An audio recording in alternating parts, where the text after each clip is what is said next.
அதிமுக தலைமையிலான தமிழக என்டிஏ ஆட்சி அமைக்கும் என்கிறது IANS மேட்ரிஸ் கருத்து கணிப்பு. காவிரி டெல்டா பகுதியிலேயே திமுகவை அதிமுக முந்துகிறது என்றால் தமிழக அளவில் அதிமுக கூட்டணிக்கு ஒரு ஸ்வீப் காத்திருக்கிறது என்று பொருள். தவேக தலைவர் விஜய்க்கு எந்த செல்வாக்கும் இல்லை என்பதை சர்வே சுட்டிக்காட்டி உள்ளது. கேரளத்தில் பினராயி விஜயன் ஆட்சியை தக்க வைத்துக் கொள்வார் என்கிறது கருத்து கணிப்பு. அஸ்ஸாமில் 2/3 பங்கு ஹிமாலய வெற்றியை நோக்கி பீடு நடை போடுகிறது பிஜேபி. மேற்கு வங்கத்தில் 3 இலக்கத்தை நோக்கி முன்னேறுகிறது பிஜேபி. அதே நேரம் மம்தா தான் மீண்டும் முதல்வர் என்கிறது கருத்து கணிப்பு. கோலஹலாஸ் டிவி யூடியூப் சேனல், இது வாய்மையின் எக்காலம்.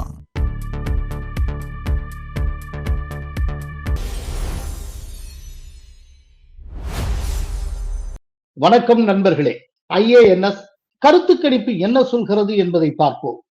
அதிமுக தலைமையிலான தமிழக என்டிஏ 114 தொகுதிகள் முதல் 127 தொகுதிகள் வரை கைப்பற்றி ஆட்சி அமைக்கும் என்கிறது IANS மேட்ரிஸ் கருத்து கணிப்பு. அதிமுக கூட்டணிக்கு 39 முதல் 40% வாக்குகள் கிடைக்கும் என்கிறது கருத்து கணிப்பு. அதே நேரம் திமுக தலைமையிலான கூட்டணிக்கு 104 முதல் 114 தொகுதிகள் வரை மட்டுமே கிடைக்கும், எனவே ஆட்சி இழக்கும் என்கிறது சர்வே. திமுக கூட்டணிக்கு 37 முதல் 38% வாக்குகள் வரை கிடைக்கும். நடிகர் விஜயின் தவேக கட்சிக்கு 6 முதல் 12 சீட்டுகளும் 14 முதல் 15% வாக்குகளும் தான் கிடைக்கும் என்று IANS மேட்ரிஸ் சர்வே கூறுகிறது. மண்டல வாரியாக 2 கூட்டணிகளும் பெறக்கூடிய தொகுதிகள் எத்தனை என்பதையும் கருத்து கணிப்பு சுட்டிக்காட்டி உள்ளது. சென்னை மண்டலம் மொத்த தொகுதிகள் 37, திமுக 19 முதல் 21 தொகுதிகள் வரை, அதிமுக 9 முதல் 11 தொகுதிகள் வரை, தவேக 6 முதல் 8, மற்றவை 1. வடக்கு மண்டலம் மொத்த தொகுதிகள் 43, திமுக 22 முதல் 24 வரை, அதிமுக 20 முதல் 22 வரை, தவேக 1, மற்றவை 1. தெற்கு மண்டலம் மொத்த தொகுதிகள் 51, திமுக 23 முதல் 26 தொகுதிகள் வரை, அதிமுக 27 முதல் 29 தொகுதிகள் வரை, தவேக 1, மற்றவை 1. மேற்கு மண்டலம் மொத்த தொகுதிகள் 57, திமுக 20 முதல் 23 வரை, அதிமுக 34 முதல் 38 தொகுதிகள் வரை, தவேக 1, மற்றவை 1 முதல் 2. காவிரி டெல்டா மண்டலம் மொத்த தொகுதிகள் 46, திமுக 20 முதல் 23 வரை, அதிமுக 24 முதல் 27 தொகுதிகள் வரை, தவேக 0 to 1, மற்றவை 1. காவிரி டெல்டா பகுதியிலேயே திமுகவை அதிமுக முந்துகிறது என்றால் தமிழக அளவில் அதிமுக கூட்டணிக்கு ஒரு ஸ்வீப் காத்திருக்கிறது என்று பொருள். சென்னை மற்றும் சென்னையை ஒட்டிய வடக்கு மண்டலம் தவிர மற்ற அனைத்து மண்டலங்களிலும் அதிமுக கூட்டணியே முந்துகிறது என்பதை நாம் கவனிக்க வேண்டும். இவையெல்லாம் ஒரு இண்டிகேட்டர். இப்போது மொத்தமாக தொகுத்து பார்ப்போம். தமிழகத்தின் மொத்த தொகுதிகள் 234, மெஜாரிட்டிக்கு தேவை 118. அதிமுக கூட்டணிக்கு 114 முதல் 127 வரை, அதிமுக கூட்டணிக்கு 39 முதல் 40% வாக்குகள் வரை கிடைக்கும். திமுக கூட்டணி 104 முதல் 114 தொகுதிகள், வாக்குகள் 37 to 38%. தவேக 6 முதல் 12 தொகுதிகள், percentage of votes 14 to 15%. மற்றவை 0 to 6, percentage 10 to 12%. ஜெயலலிதா மறைவுக்கு பிறகு நடந்த எந்த பொது தேர்தலிலும் அதிமுக கூட்டணி முந்துவதாக ஒரு கருத்து கணிப்பை கூட நாம் பார்த்ததில்லை. இப்போது அதிமுக கூட்டணி ஆட்சியை பிடிக்கும் என்கிறது கருத்து கணிப்பு. அப்படி என்றால் களம் மாறிக்கொண்டிருக்கிறது என்ற அர்த்தம். களமாற்றம் ஸ்டாலினுக்கு தெரிந்திருக்கிறது. அதனால்தான் வேகமாக தேமுதிகவை தன் கூட்டணிக்குள் கொண்டு வந்தார். OPS-ஐ திமுகவிலேயே இணைத்துக் கொண்டார். 5000 ரூபாய் அறிவித்தார். எல்லாவற்றையும் விட மிக முக்கியமான விஷயம், தாவேகா தலைவர் விஜய்க்கு எந்த செல்வாக்கும் இல்லை என்பதை சர்வே சுட்டிக்காட்டி உள்ளது. இதற்கிடையில் மற்ற 3 மாநிலங்களுக்கான கருத்து கணிப்பையும் IANS மேட்ரிக்ஸ் வெளியிட்டு இருக்கிறது. அவற்றையும் பார்ப்போம். கேரளம் மொத்த தொகுதிகள் 140, மெஜாரிட்டிக்கு தேவை 71. கம்யூனிஸ்ட் கூட்டணி 61 முதல் 71 வரை. அந்த கூட்டணிக்கு கிடைக்கக்கூடிய வாக்கு சதவிகிதம் 42 முதல் 43%. காங்கிரஸ் கூட்டணி 58 முதல் 69 வரை. அந்த கூட்டணிக்கு கிடைக்கக்கூடிய வாக்கு சதவீதம் 41 முதல் 42%. பிஜேபி கூட்டணி 0விலிருந்து 2 தொகுதிகள் வரை. அந்த பிஜேபி கூட்டணிக்கு கிடைக்கக்கூடிய வாக்கு சதவீதம் 12 முதல் 13%. கேரளத்தில் பினராயி விஜயன் ஆட்சியை தக்க வைத்துக் கொள்வார் என்கிறது கருத்து கணிப்பு. இந்த முறை கேரளத்தில் ஆட்சியை கைப்பற்றி விடலாம் என்று மனக்கோட்டை கட்டியிருந்த காங்கிரசுக்கு அதிர்ச்சி வைத்தியம் தந்திருக்கிறது இந்த சர்வே. அஸ்ஸாம் மொத்த தொகுதிகள் 126, மெஜாரிட்டிக்கு தேவை 64. பிஜேபி 96 முதல் 98 தொகுதிகள் வரை. பிஜேபிக்கு 43 முதல் 44% வாக்குகள் கிடைக்கும். காங்கிரஸ் 26 முதல் 28 தொகுதிகள். காங்கிரசுக்கு 39 முதல் 40% வாக்குகள் வரை கிடைக்கும். அஸ்ஸாமில் 2/3 பங்கு ஹிமாலய வெற்றியை நோக்கி பீடு நடை போடுகிறது பிஜேபி. மேற்கு வங்கம் மொத்த தொகுதிகள் 294, மெஜாரிட்டிக்கு தேவை 148. திரிணாமுல் காங்கிரஸ் 155 முதல் 170 தொகுதிகள் வரை கைப்பற்றும். 43 முதல் 45% வாக்குகளை திரிணாமுல் காங்கிரஸ் பெறும். பிஜேபி 100 முதல் 115 தொகுதிகள். பிஜேபி பெறக்கூடிய வாக்கு சதவீதம் 41 முதல் 43%. மற்றவை 5 முதல் 7 தொகுதிகள். பெறக்கூடிய வாக்கு சதவிகிதம் 13 முதல் 15%. மேற்கு வங்கத்தில் 3 இலக்கத்தை நோக்கி முன்னேறுகிறது பிஜேபி. அதே நேரம் மம்தா தான் மீண்டும் முதல்வர் என்கிறது கருத்து கணிப்பு. இதைவிட ரொம்ப முக்கியமான ஒரு விஷயம், இடதுசாரிகள் குறிப்பாக மார்க்சிஸ்ட் கம்யூனிஸ்ட் கட்சி மற்றவை என்கிற கேட்டகரியில் சேர்க்கப்பட்டு இருக்கிறது.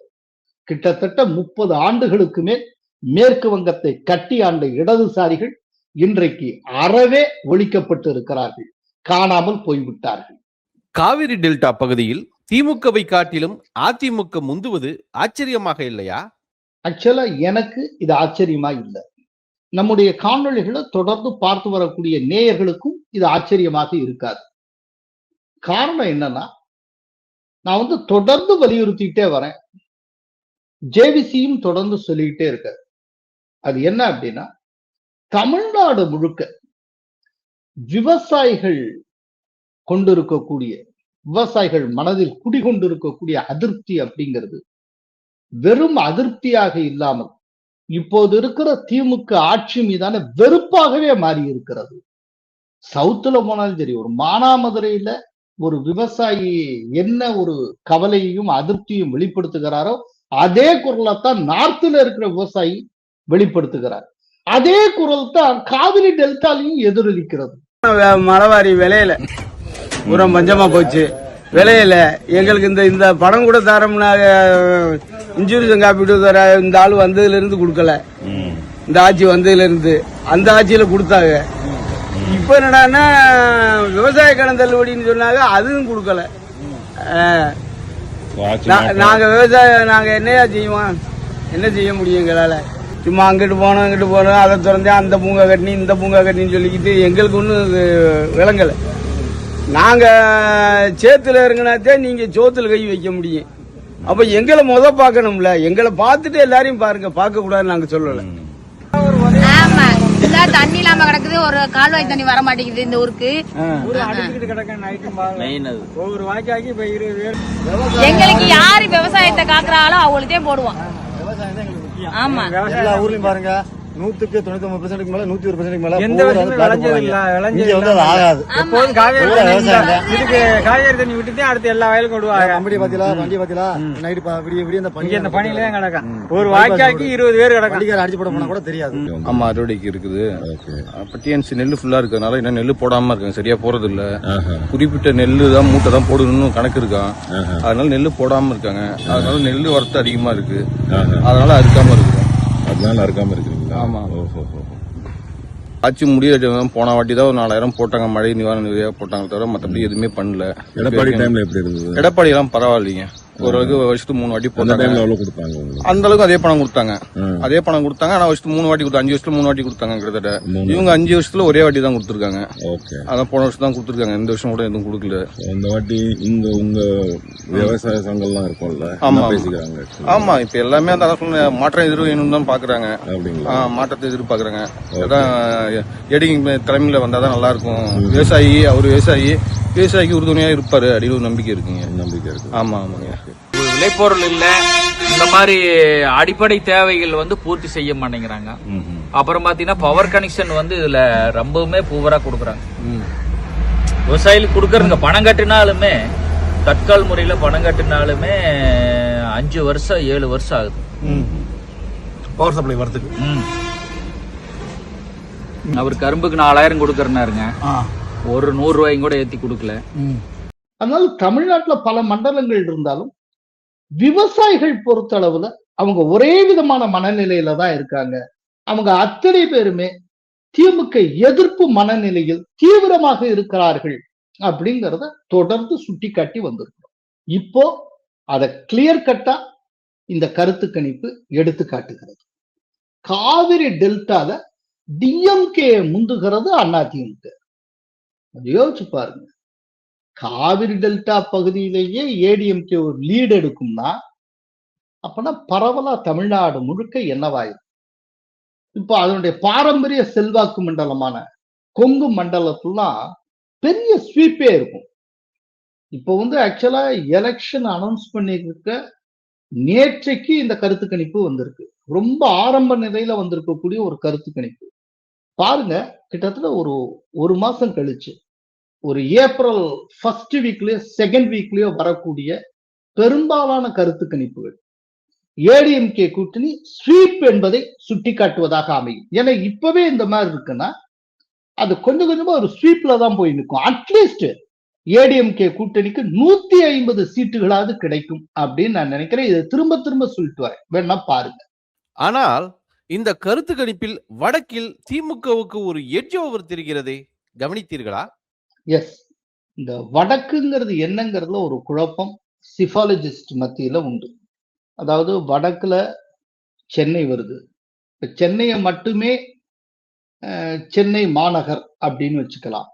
அப்புறம் இந்த சென்னை மண்டலம் அப்படிங்கிற பேர்ல சென்னை மாவட்டம் முழுவதையும் சொல்லலாம். அப்புறம் இந்த சென்னை மாவட்டம் இது எல்லாத்தையும் உள்ளடக்கின அந்த வடக்கு மாவட்டங்கள் அத்தனையும் சேர்த்து வடக்கு மண்டலம்னு சொல்லலாம். இப்படி பல்வேறு விதங்கள்ல பிரிச்சும் சேர்த்தும் கருத்து கணிப்பாளர்கள் மதிப்பீடு செய்வது உண்டு. இப்ப இவங்க இந்த சென்னை மண்டலம்னு சொல்லி இருக்கிறதையும் வடக்கு மண்டலம் அப்படின்னு சொல்லி இருக்கிறதையும் என்ன விதமாக பிரித்து பொருள் கொண்டு கருத்து கணிப்பு நடத்தினாங்கன்னு நமக்கு தெரியாது. ஆனால் நாங்க சொல்லிட்டு வர்றது, இப்போ இவங்க என்ன சொல்லியிருக்காங்கன்னா, வடக்கு மண்டலத்துல மொத்தம் 43 தொகுதி, அதுல டிஎம்கே 22ல இருந்து 24 லீட் பண்ணுது, ஏடிஎம்கே 20ல இருந்து 22 அப்படின்னு சொல்றாங்க. அதாவது 2 தொகுதி அளவுல ஏடிஎம்கே கொஞ்சம் பிந்தி இருக்கிறதாகவும் டிஎம்கே 2 தொகுதி அளவுல முன்னிலை பெறுவதாகவும் இந்த கருத்து கணிப்பு சொல்லுகிறது. ஆனால் நான் ஒரு விஷயத்துல உறுதியா இருக்கேன். சென்னை நீங்களாக இருக்கிற வடக்கு மாவட்டங்களில் ஏடிஎம்கே ஸ்வீப் பண்ணுகிறது. ஏடிஎம்கே கூட்டணி, ஏடிஎம்கே, பிஜேபி, பாட்டாளி மக்கள் கட்சி ஸ்வீப் பண்ணுகிறது. அதுலயும் இந்த தடவை இந்த ஏடிஎம்கே கூட்டணில ரொம்ப உற்சாகமா எனர்ஜெட்டிக்கா ஒர்க் பண்ணிட்டு இருக்கிறது பிஎம்கே. அதை நாங்க களத்துல பார்க்கோம். அதனால ரொம்ப கான்சியஸாவே சொல்றேன், சென்னை நீங்களாக இருக்கக்கூடிய வடக்கு மாவட்டங்கள்ல ஏடிஎம்கே கூட்டணி மெய்யாகவே ஸ்வீப் பண்ணும், இது உறுதி. பட் அதே நேரத்துல இந்த கருத்து கணிப்பு சென்னை மண்டலம் தொடர்பாக சொல்லி இருக்கக்கூடிய தரவுகளை நான் ஏத்துக்கிறேன். அங்க டிஎம்கே ஒரு அபாரமான லீடு எடுக்கிறாங்க, ஏடிஎம்கேக்கு பரவாயில்லாம கிடைக்குது, தாவேகாவுக்கு ஓரளவு கிளவுட் அந்த சென்னை மண்டலத்துல மட்டும்தான் இருக்கு, 6 to 8. மற்றபடி சவுத்துல ஏடிஎம்கே ஒரு நல்லா லீட் பண்றாங்க. மேற்குல கேட்க வேண்டாம், அதுதான் கொங்கு மண்டலம் பேரு. மேற்குல 34 to 38. இந்த 34 to 38ங்கிறதே ரொம்ப கன்சர்வேட்டிவா கொடுத்துருக்காங்க. அதாவது அந்த கருத்து கணிப்பாளர்கள் தாங்க ரொம்ப சேஃபர் ஜோன்ல இருக்கணுங்கிறதுக்காக குறைச்சு கொடுத்த மாதிரி இருக்கு. கொங்கு மண்டலத்துல இதை காட்டிலும் ரொம்ப சப்ஸ்டான்சியலா பிரமாதமா ஏடிஎம்கே சக்சஸ் பண்ணும். அதனால ஓவராலா இந்த கருத்து கணிப்பை ஒரு இண்டிகேட்டராக நான் எடுத்துக்கொள்ளுகிறேன். அதாவது 2026 தேர்தல்ல வரப்போற ரிசல்ட் எந்த டைரக்ஷன்ல இருக்கும் அப்படிங்கிறதுக்கான ஒரு இண்டிகேட்டராக நான் இந்த கருத்து கணிப்பை பார்க்கிறேன். இது இண்டிகேட்டர் தான், மற்றபடி இதனுடைய ஃபிகர்ஸ் தான் அப்படியே இருக்குங்கிறது இல்லை. இதை காட்டிலும் ஒரு மிகப்பெரிய நம்பர்ஸை நீங்க ரிசல்ட் வர்றப்ப பார்ப்பீங்க. அது இன் ஃபேவர் ஆஃப் ஏடிஎம்கே அலையன்ஸாக இருக்கும். தெற்கிலும் அதிமுக முந்துகிறதே, ஓபிஎஸ்ஐ சேர்த்தது திமுகவுக்கு பலன் தரவில்லையா? ஏன் இப்ப பிரேமலதாவின் தான் சேர்த்தாங்க, இப்ப அது மட்டும் என்ன பலன் தந்துரும்? இப்ப என்ன பலன் தந்திருக்கு இந்த கருத்து கணிப்புல பாக்குறீங்க? அதாவது பாவம், ஓபிஎஸ் ஒரு இண்டிவிஜுவல், அவருக்கு எங்கேயுமே இது எத்தனை தடவை தான் நான் சொல்றது, அவருக்கு அவருடைய சமூகத்து மத்தியில செல்வாக்கு கிடையாது, மாவட்டத்துல செல்வாக்கு கிடையாது. அவர் எத்தனை காலமா அதிமுகவுல ஒருங்கிணைப்பாளராக இருந்து வந்திருக்கிறார், அங்கேயாவது அவருக்கு செல்வாக்கு இருந்ததா? அங்கேயும் அவருக்கு ஒரு செல்வாக்கும் கிடையாது. கடைசியில செல்வாக்கற்ற மனிதர். இப்ப திமுகவின் ஓட்டுகளை வைத்து தான் ஜெயிக்க வேண்டும் என்று ஆசைப்பட்டு அங்கே போயிருக்கிறார்.